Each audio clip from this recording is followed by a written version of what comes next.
Ian from Big Tire Garage. I'm in the Rugged Ridge JK, and right behind me is Baby Lion's Back, an iconic entrance to a trail here in Moab. I'm going to show you right now the step-by-step process of safely getting a Jeep JK up that trail.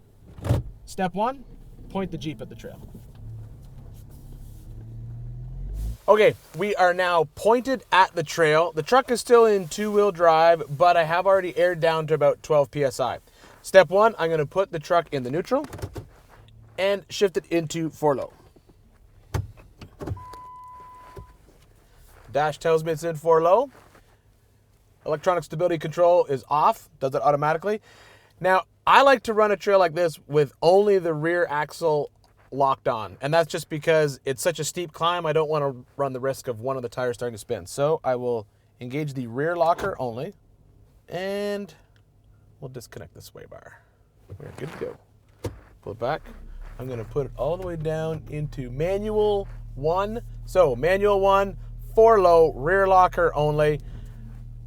Then we'll just let it crawl up.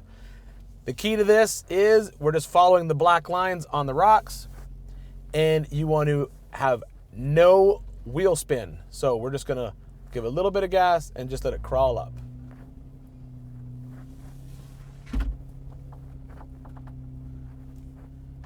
Not about speed, it's not about a whole bunch of gas, it's not about getting to the hill top of the hill really fast.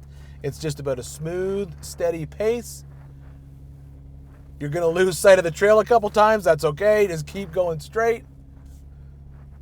With the front axle unlocked, I still have good steering. I don't have to worry about the steering binding on this slick rock because there's a lot of traction, so I eliminated that by keeping the front axle open. When you get near the top, you wanna just make sure there's no traffic. Just peek over the top, and then just drive on through. Once you're at the top, I usually just unlock that rear axle.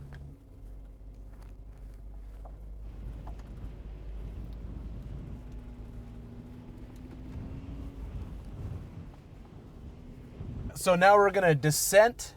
So it's the same setup, except we did not lock the rear axle. We have it in 4-low, first gear. We're gonna go down. We're just gonna follow the black lines all the way down, and we're gonna let the engine do the braking. We're not gonna ride the brakes.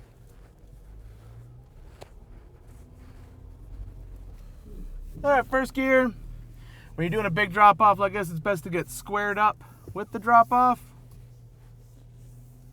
and just let it drive off. Foot off the brake.